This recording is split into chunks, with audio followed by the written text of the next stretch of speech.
Onani haram dalam Islam kalau laki-laki kerjaan sendiri. Tapi kalau istrinya yang buat tidak haram. Ustadz, sampai pada tingkat penyakit ini, nonton film porno ini, sama suami saya, dari awal saya nikah sampai sekarang, kalau dia mau gauli saya, dia harus datangkan laptopnya di ranjang, nonton. Ibu-ibu jangan samakan antara kebutuhan ibu biologis dengan bapak-bapak. Lain sekali. Ibu-ibu kalau tidak dirangsang, tidak ada masalah. Bapak-bapak tidak dirangsang pun bermasalah. Terbalik ya. Ibu-ibu tuh kalau tidak dirangsang, nggak ada masalah buat dia. Ibu-ibu kalau tidak ada, suami tidak datang, tidak godain, tidak ada syahwat, biasa saja. Bapak-bapak enggak. Tidak ada masalah, tidak ada godaan pun bermasalah. Karena ya ini secara medis ya. Sperma itu komposisinya kalau dilihat, kalau saya bedah sebuah buku, kalau Bapak Ibu ikutin di YouTube itu ada mahkota pengantin. Sperma itu komposisinya termasuk ada api, ya. Panas tuh.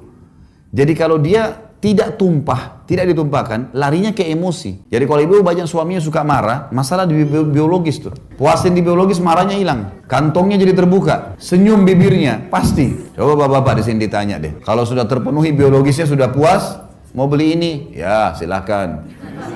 Mau ini? Ya. Coba tapi kalau ibu-ibu mau didekatin, tidak mau, malas ini, udah kiamat tuh. Mau beli ini? Nggak bisa. Mahal tuh, nggak usah. Ini mau ke rumah orang tua, nggak usah. Untuk apa ke sana buang-buang waktu segala? Dimarahin terus. Masalahnya kena biologis, betul ini. Ini masalah luar biasa. Karena bapak-bapak tahu atau tidak tahu, memang itu secara kejiwaan. Makanya biologis itu bagi laki-laki tidak bisa ditunda. Bagi perempuan bisa. Pernah ada seorang wanita di zaman Umar bin Khattab radhiyallahu anhu.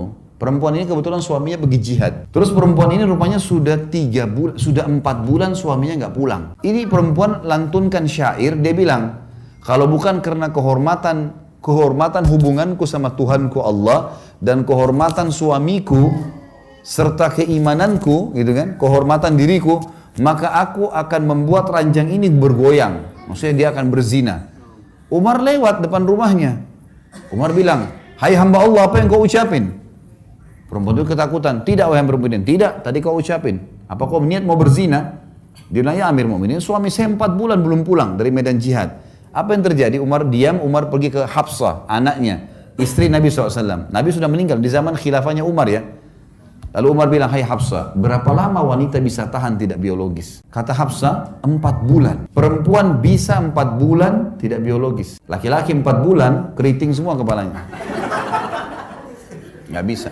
Banyak ibu-ibu begitu. Ustadz, bagaimana saya lain suami saya ini setiap hari minta digauli, ya, bergaul. Memang begitu laki-laki. Wajar itu, gitu kan? Itu normal. Memang seperti itu kejiwaannya. Makanya Nabi SAW menggantungkan kepatuhan di sini. Sampai kata Nabi, kalau wanita sedang dicorong asap rumahnya, dipanggil sama suaminya untuk berhubungan biologis, datang, disuruh datang, temanin dia, layani dia. Karena kalau tidak kacau semua ini. Terbawa emosi di rumah, terbawa emosi di kerjaan, nanti berantem di luar sana, nanti masalah, usahanya tidak jalan. Tapi coba kalau biologisnya sudah puas, aman semua tuh. Jalan semua pekerjaan, jalan mudah semuanya. Kalau ada bapak-bapak yang suka senyum itu Masya Allah sudah terpenuhi berarti. Dan ini kewajiban.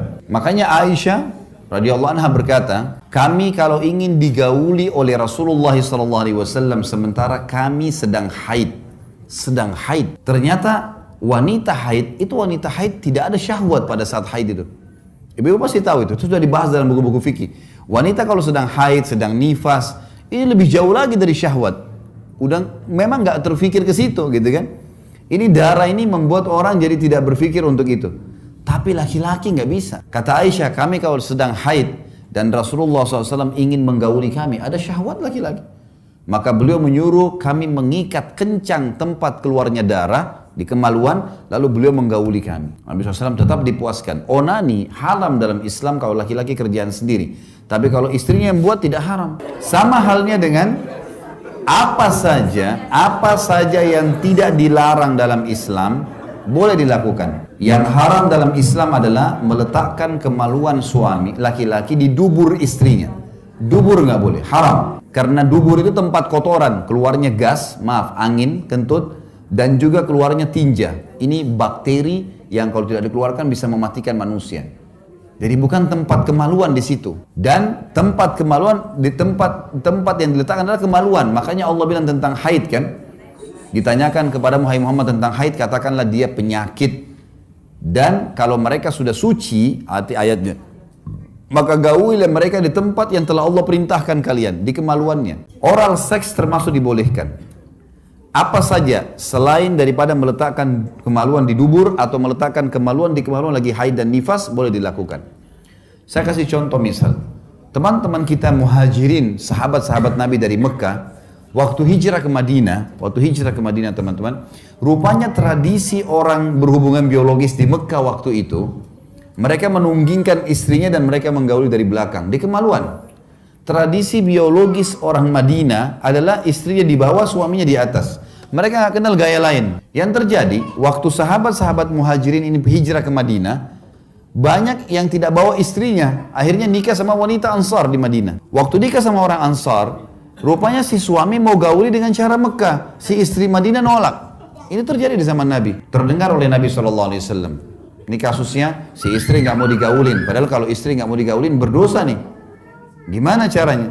Turun firman Allah. A'udzubillahi minasyaitonirrajim. Nisa'ukum harthul lakum. Fatu harthakum anna syi'tum. Wa qaddimu li anfusikum. Istri kalian adalah ladang buat kalian. Datangi ladang kalian semau kalian dan dahulukan diri kalian.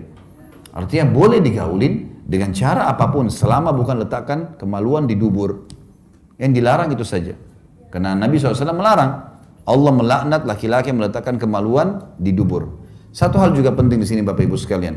Jangan pernah belajar biologis dari film porno. Ini penting sekali. Karena ulama bilang, rasionalnya ya, sebagaimana manusia itu secara alami tahu makan masuk ke mulutnya, hidungnya dipakai bernafas, kupingnya dipakai mendengar, kemaluannya juga tahu di mana diletak. Sebagaimana dia tahu bagaimana mengeluarkan air seni atau kencingnya.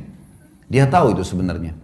Masalahnya kalau orang nonton film-film porno seperti ini, pertama mendukung perzinahan. Orang lagi zina. Melihat auratnya orang lain. Ya. Dan pola yang dipakai adalah pola non-muslim. Menggauli di dubur, jorok, kotor, dan segala macam hal. Ini dilakukan. Dalam Islam semua bertolak belakang nih, nggak boleh. Kata Nabi SAW, dengarkan hadisnya, manusia yang paling buruk kedudukannya di sisi Allah hari kiamat adalah suami atau istri. Yang sudah saling terbuka, saling merangsang satu sama yang lain, sudah hubungan biologis, lalu keduanya atau salah satunya menceritakan ke teman-temannya. Jadi nggak boleh bapak-bapak misalnya istrinya Masya Allah puasin dia luar biasa, lalu besok ketemu teman-teman, oh istri saya itu begini, begitu, diceritain. Atau ibu-ibu, suaminya Masya Allah puasin, nggak perlu diceritain ke teman-temannya, suami saya itu begini, begitu, begini. Kenapa? Karena efek sosial dan kejiwaannya berbahaya. Kalau kita lagi cerita sama teman-teman kita ternyata pasangan mereka tidak begitu, yang terjadi dia akan ganggu pasangan kita. Makanya banyak rumah tangga rusak, yang ganggu temannya suaminya, yang ganggu temannya istrinya. Karena dia yang cerita, pasangan mereka tidak seperti itu. Malah kita lihat dalam Islam disuruh tutupin. Kalau film ini malah ditontonkan. Ada sampai satu ibu ngeluh sama saya di Jakarta, dia bilang, Ustadz, sampai pada tingkat penyakit ini, nonton film porno ini, sama suami saya, dari awal saya nikah sampai sekarang, kalau dia mau gauli saya, dia harus datangkan laptopnya di ranjang, nonton. Baru syahwatnya bangkit. Kalau enggak, dia bilang dia enggak ada syahwat lagi sama istrinya. Ini kan penyakit kejiwaan. Bagaimana Bapak Ibu tidak cemburu lihat pasangannya di sebelah, yang suaminya lihat perempuan lain, telanjang, yang si istri juga lihat laki-laki lain. Dan pasti di film lebih hebat daripada kita.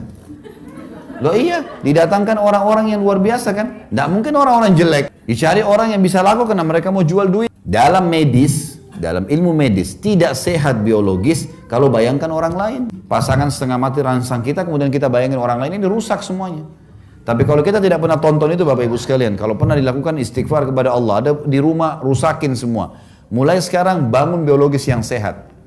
Pada saat biologis, buka mata, lihat pasangan, nikmatin pasangan itu, kemudian insya Allah sampai kita kelimak. Mungkin butuh proses beberapa waktu. Setelah nanti semua kenangan film-film itu hilang, dalam waktu yang berjalan nanti kita akan rasakan luar biasa kenikmatan karena kita menikmati pasangan kita. Ini yang real di sini. Itu bahaya, itu cuma hayalan. Ini realnya yang harus. Tidak akan enak orang makan nasi sama tempe kalau yang dibayangin ayam. Kalau yang ada nasi sama tempe lah yang dimakan. Jangan hayalin yang lain, itu hayalan. Mengganggu ini. Padahal ini sebenarnya di depan mata kita. Penuhi kebutuhan biologis ini penting. Ibu-ibu harus garis bawahi, suami memang kebutuhannya mendesak. Sering minta itu pun adalah hal yang wajar, hak dia. Ibu tinggal layanin dan menikmatin. Itu saja. Ini pahala dan ibadah. Gitu kan?